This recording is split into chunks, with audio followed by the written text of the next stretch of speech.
Voter voter হবে। ধরুন আপনি এখানে মেয়র প্রার্থী 7 জন, মেয়র এটা সংরক্ষিত মহিলা, এটা সাধারণ কাউন্সিলর, এইভাবে থাকবে।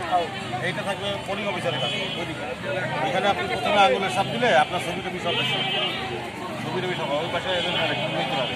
এইখানে আপনি যেটাই ভোট দিবেন, ধরেন এইখানে একজন আছে কলা গাছ পছন্দের, এখানে কলা গাছ পাতা এইটাই চাপ দেওয়ার পরে পুরাটাই কলা গাছ হবে। তখন আপনি এটা কনফার্ম এটাই চাপ দিলে ভোট হয়ে গেল। এরপরে সংরক্ষিত কাউন্সিলর যেটা আছে নাম থাকবে কনফার্ম।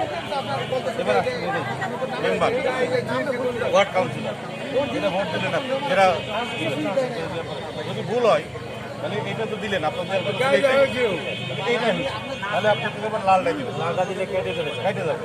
এরপর আপনি আবার এনে দেবেন, একবার সুযোগ পাবেন। এটা হলো আপনার ভোটার সিস্টেম, ভোট প্রদানের সিস্টেম এটা থাকবে। আর আমরা এই কাগজগুলো দিচ্ছি, এটা আপনি নেবেন। এইভাবে বলা আঙুলের ছাপ দিলে এইভাবে আর হ্যাঁ ভোট।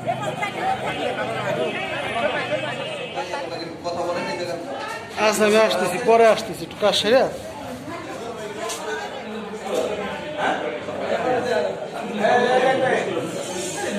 Double 7 double 8 5 double 4